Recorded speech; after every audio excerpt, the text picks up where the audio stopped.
It's Nolan. What's going on, y'all? It's the kid J Nolan here. You know we had to talk about Beyonce. We right back. We just did the video talking about Usher's halftime show. That was a lot of fun covering, but that was not the only thing going on for Super Bowl Sunday, and this was completely unexpected. All right, we did not know that she was going to make an appearance. We knew that she was at the game with Jay-Z and the family, you know, the babies and everything. No surprise there. I mean, Roc Nation curates the halftime show, of course. However, after the halftime show is over, Usher got his shit off and did his thing, right? We've already gone over that. We get this surprise commercial from Verizon, all right? Didn't know that this was coming, but it was a pleasant surprise, if I must say so myself. What was the name of this thing? It was Be Something. Can't Be Broken is the name of the advertisement they did. And basically, the whole premise of this was Beyonce's known for breaking the internet. She comes out, she surprises us with something. She doesn't make an announcement. She just pops up. Brah, and then niggas go scrambling to see what the fuck going on. And so they say, all right, yeah, you break the internet, but can you break the Verizon wireless network? Can you do some pop-up shit that's going to actually stagger the network? Knock the phones off the grid? Can you do that? And unfortunately, throughout all the attempts, she wasn't able to. But in each attempt, I thought was very unique. There was some imagery, some foreshadowing, some flashback, and just overall some humor, maybe some hate or some shade. We're gonna get into it though. All right. So the first attempt, she comes out and she sets up a lemonade stand. Of course, she has the album Lemonade. She had the iconic outfit with the bat. She smashed the goddamn lemonade jug and shit. You know what I'm saying? She breaks the internet, which to me was also a little bit of foreshadowing, which we're going to get to. And a throwback at the same time, right? With the lemonade. Does not break the network. She then comes out with a Beyonce B jazz drop where she's playing the saxophone, which to me looked like an impression of Kenny G playing the sax. Breaks the internet, doesn't break the network. Okay? Then she goes off and does what looks like a Twitch stream. She's playing some kind of game where she's in the actual image of the game. Slay or something like that. And I thought that was pretty cool because we don't be knowing that Beyonce really be up on the shit that's going on. So I didn't know she knew about Twitch and all these niggas playing the game and stuff. I mean, she got children that's probably be, you know, Blue Ivy probably be on goddamn Twitch for all we know, at least watching. But, of course, it doesn't do the job. She launches a robot clone called Beyonce I. Doesn't work. Next idea is doing a Barbie ad. AKA Barbie. She didn't spend too much time on that. They show a clip of it. She kind of gives it a look like, she winces, not into it. And that's where the shade comes in. A lot of people, I won't say a lot of people, but some people feel some type of way about that. Especially the Barbs, the Nicki Minaj fans and stans. They're trying to understand where Beyonce's coming from with that. Was that an ode? Was that I don't want to step on her toes thing? Or was that we ain't fucking with that Barbie shit? I don't even want to play with it. Fuck out of here. You know? Who knows? Although the imagery was more closely related to the actual Barbie film and their advertisement, it has to be noted that, you know, Nicki Minaj has been going at Roc Nation. People do believe Nicki Minaj is not that happy with Beyonce, right? They haven't really connected in recent years. So there was the feel of myself, and then they haven't really felt each other since then, it seems. So people walking on eggshells when it comes to that. You know, Beyonce is very big on imagery. She is big on double meaning. She is big on also presenting things with a little bit of humor. So I think her and her team had to know that there was going to come some type of way where the fans were going to side eye and wonder what that was about. I don't think that was unbeknownst to them. And they ran with it anyway. So who knows? We'll see if Nicki speaks on it at all. And it's crazy that she was able to say a lot in a very short period of time. It was like a 5-second clip, and it's like that was probably one of the more memorable pieces from the commercial. Right? So then she runs for Beyonce of the United States, aka the president. Still no luck. She goes in to do a performance on space. Doesn't doesn't move the needle. So with that being said, they end the commercial. She says, okay, they're ready. Drop the new music. And of course, everyone tuned in is like, is this real? Is that a formal announcement, or was that for play? You know, niggas go scrambling, trying to find some shit out. And in just a matter of minutes, the people find out that we've got 2 new Beyonce songs. And I think they were exclusively on Tidal at first, which of course that is the family business for Beyonce and Jay-Z. So I'm not surprised by that. They get that first dibs. When you're running a business, you can make those decisions. Okay? So shortly after, we find out that Beyonce is taking a little dive into country music, which, if you remember at the Grammys, she was definitely in cowgirl get up. At the Super Bowl, she was also giving some cowgirl vibes with the goddamn just the little necklace shit with the yeah, I knew what the fuck that was. Didn't know what the meaning was, but those that were looking a little deeper, they already had the inkling. So shortly after that, we see that Act 2 is due out on March 29th, which means we're about to get a new album from Beyonce, and it's country. Okay? Country album, ladies and gentlemen. Now, let's go back to the Grammys. Last weekend, Jay-Z was talking about not winning album of the year for Beyonce. Never getting that accomplishment. Taylor Swift has won it 4 times. We're going to get to Taylor in a minute.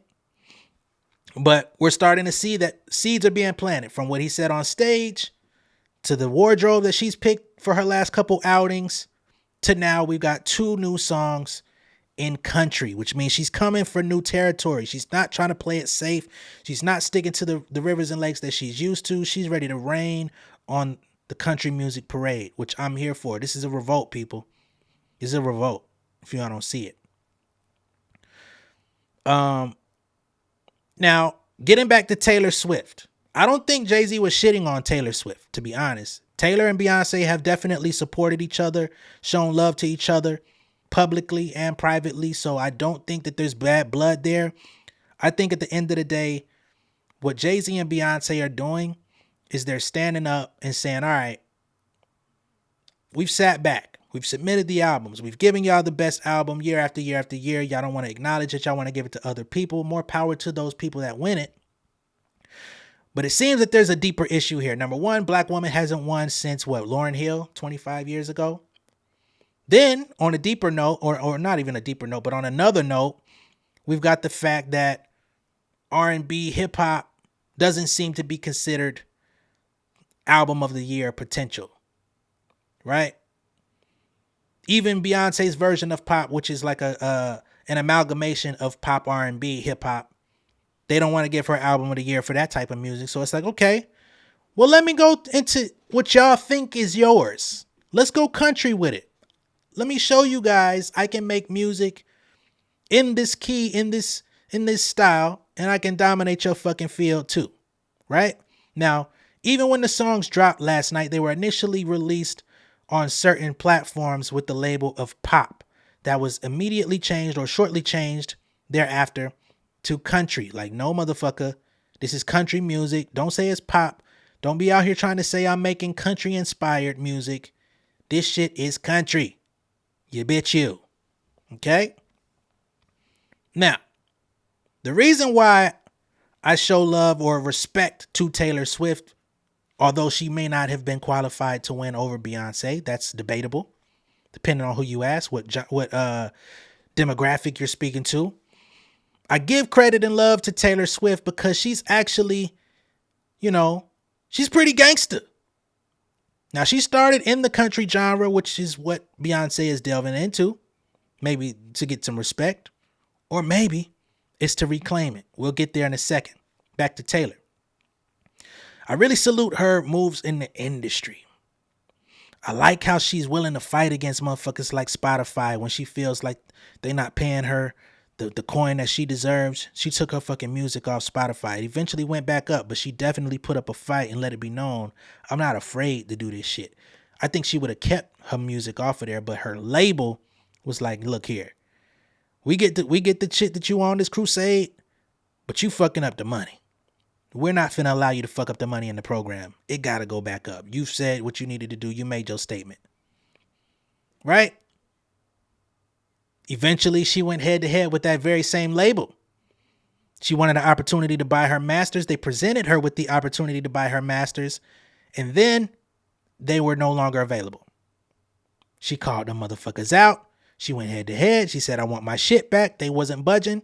She found a clause in her contract that allowed her to re-record that old music, re-release that old music. Now she owns that motherfucker outright. They can't tell her what the fuck to do with that shit. And her fans went out and streamed the shit, bought the shit, listened to the shit, and it's more successful than the original versions. If that ain't gangster, I don't know what is. Y'all niggas in the hood, y'all niggas killing each other, y'all niggas want to fight, y'all niggas want to wear baggy clothing, put jewelry on. That shit ain't gangster. Being gangster is being willing to stand on your square and do some shit righteous. If you can stand up for righteousness in the face of evil and not fold, not cower, that's what I call gangster. Because the evil niggas will take your ass out. They'll get you up out of here on some Mike Jack Prince shit.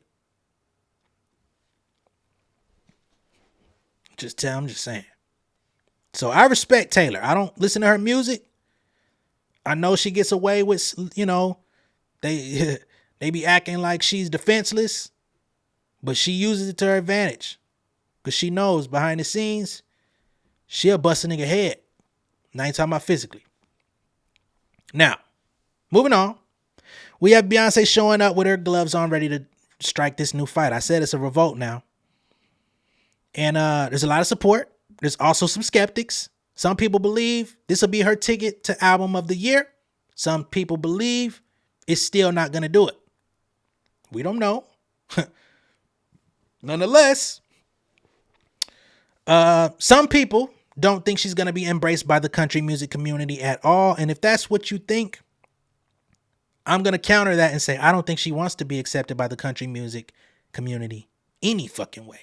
Now, going back to Lemonade, as we said in the commercial, there was a country song on there, and it was actually one of my favorites from the project, right? When she was talking about her dad and her mom and shit.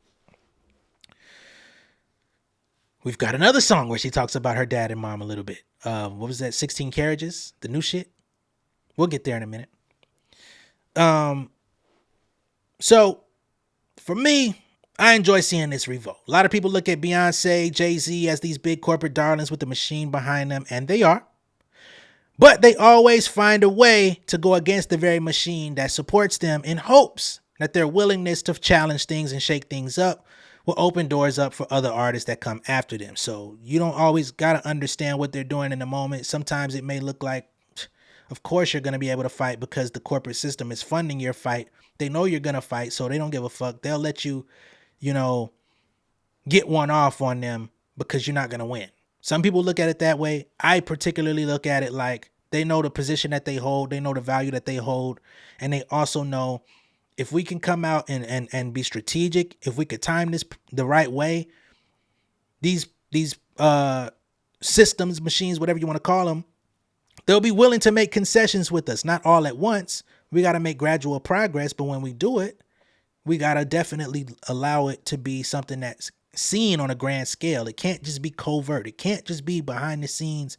We got to do this shit on TV. We got to do this shit with the NFL. We got to do this shit with this other, whatever it may be, because we want the people to see that it's possible to do some shit substantial. That's just my take on it. Anyway, when it comes to these two songs, Texas Hold'em and 16 Carriages, I'm gonna be honest with y'all. I like the records. I think they dope. I don't personally want to hear a traditional country album from Beyonce. She's going to do what the fuck she wants to do, whether I want to hear it or not. But what I will say about them is that they represent two separate sides of the same coin. Texas Hold'em is more upbeat, it's got more of a banjo out front. It's kind of a hold down type song. Some shit you could dance to, right? And then in the lyrics of the song, it's kind of a love song, You know what I mean? And Beyonce sounds good on everything. So of course her vocals gonna be on point. But it's kind of talking about the world crashing. It's a tornado going on. It's a heat wave going on.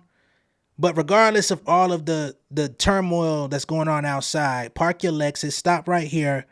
Ain't nothing gonna stop me from dancing with you right now in this moment. Fuck everything else. It's beautiful. You know what I'm saying? You just listen to it. But of course, it's more dancey, so you may not be paying attention to all that good shit. Now, when you get to 16 Carriages, it's a little slower, not necessarily a ballad, but slower.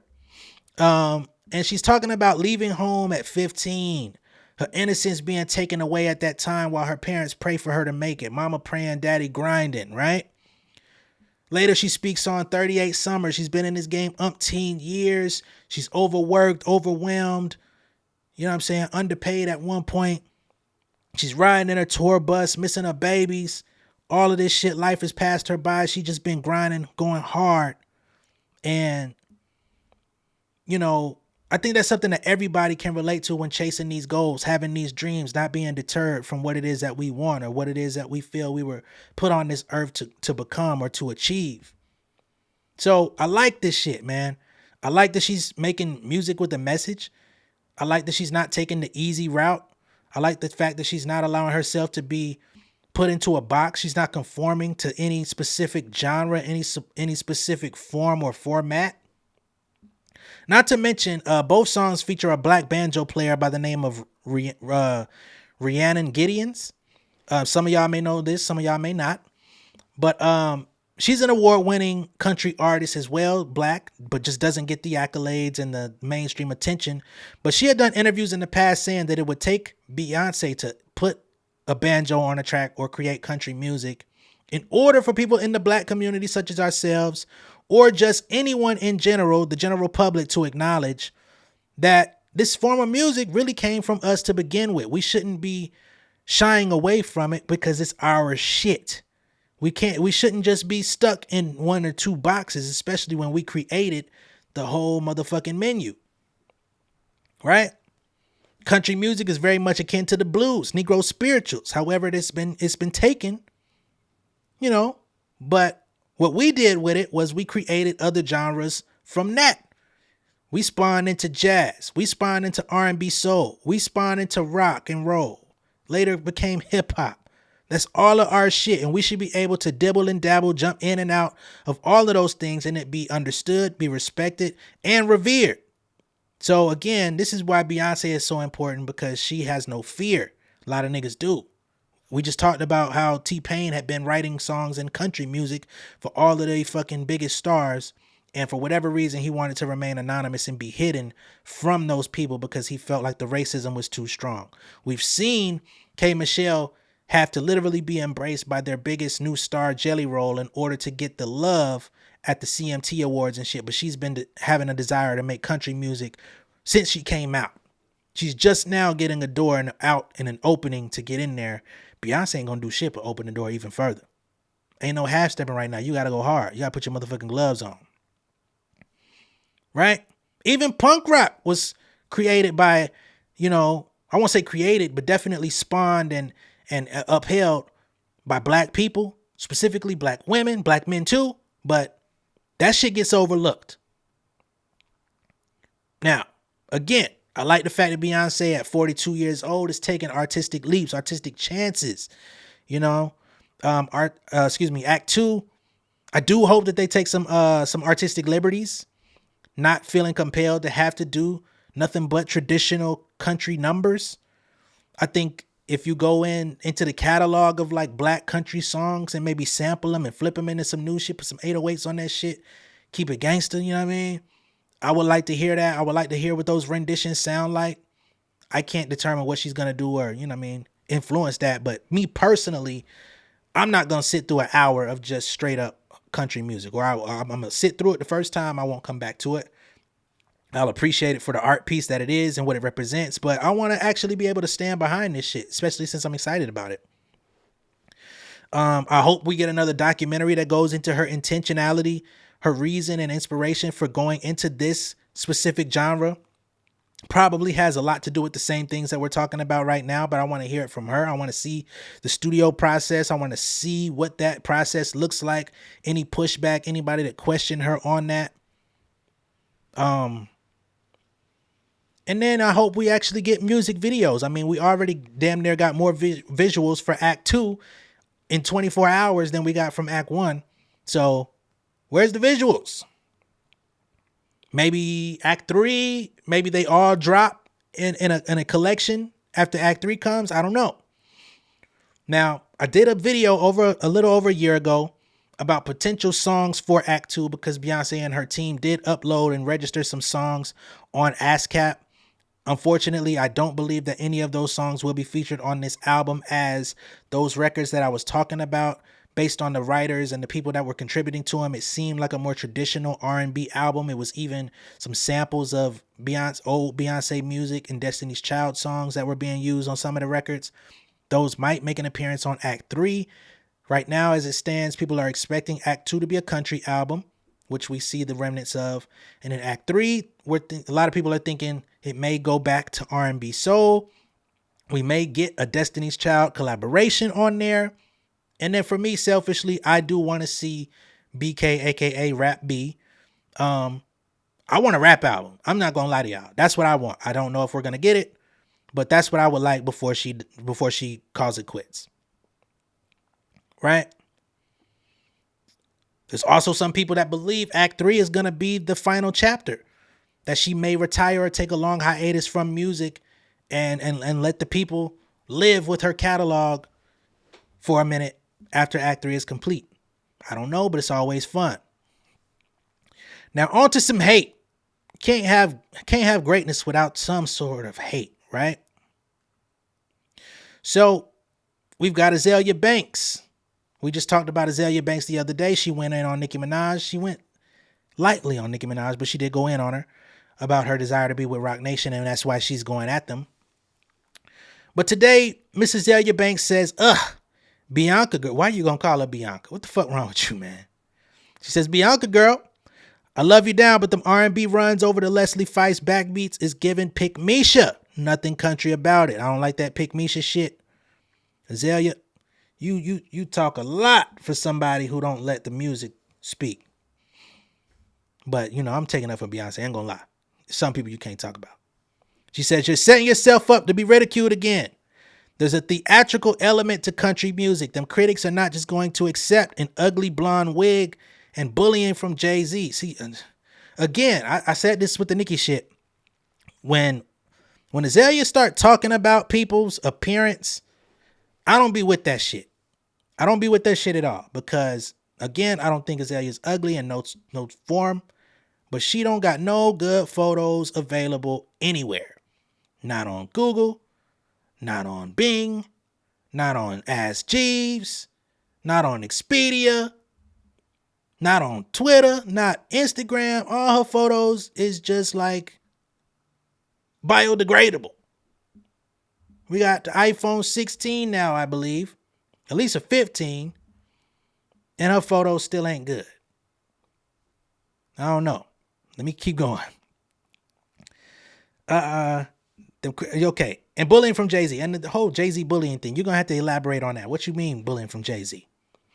She says it's giving big time musical grift. Yes, black girls can make country music, but you're just really not hitting the button.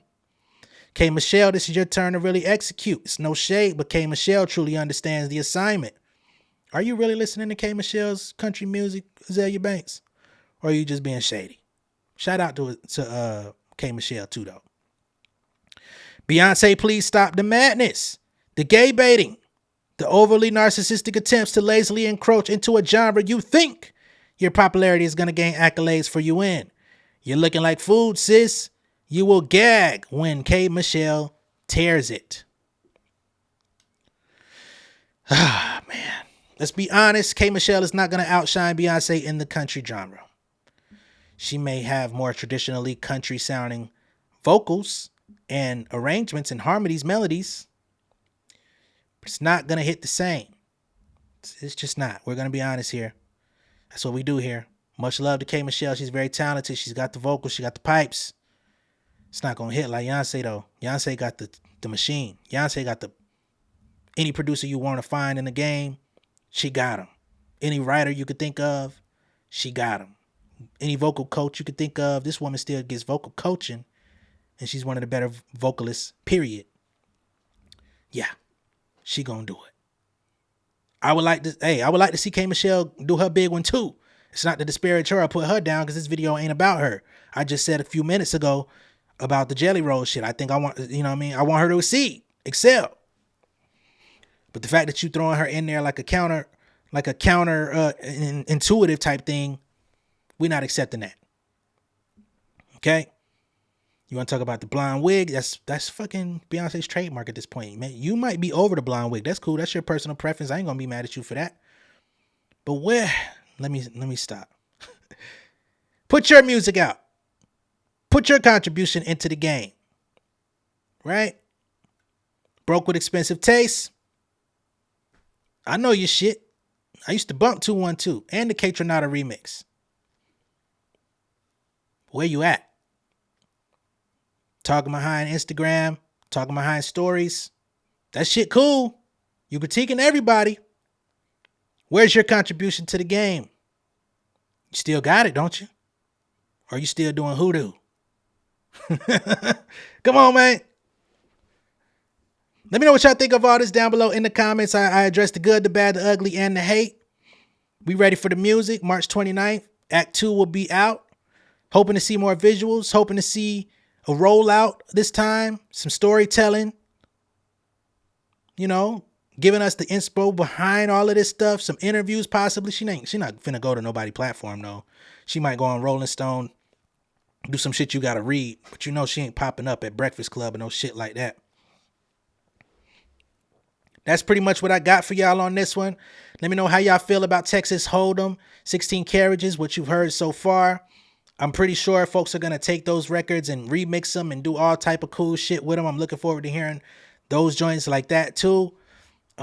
If there's anything else that y'all are expecting or suspecting is going to happen in this Beyonce rollout before we actually get the album, let me know how y'all feel down below in the comments.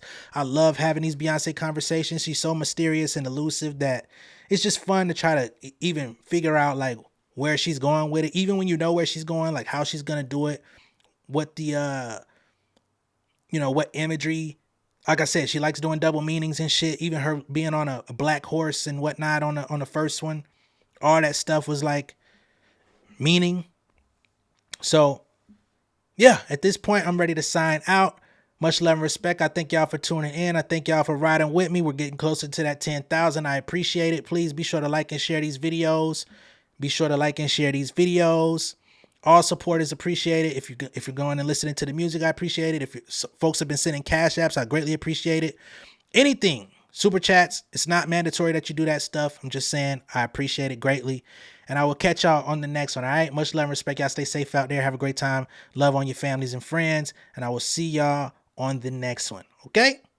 Peace. King of my city and cul-de-sac. Coming out swinging like soldier rag. Leading my people like quarterback. Boy, I study this shit, I'm an almanac. Had to get up and grind. Knowledge is booming, I'm here to apply. Came with the chip and the dip, it just single the mind. We finna do more than survive. I need my check. Spinning the block for the gouda. We hitting the jeweler to flood out the net. We don't do beef for computers, I'm straight out the sewer. We come when you rest. Niggas be looking perplexed, so keeping my foot on their neck. No map, I trust my gut for the quest. With drama, I'm fully abreast. I was ready for years and they doubted me. All of a sudden they tell me they proud of me. I been dropping these haters like calories. Cross them out, I came back with some boundaries. Stand for my honor, but too raw, no corner. Packing the stick with a drummer. Wanna catch my bad, won't fumble. I done came too far to be humble.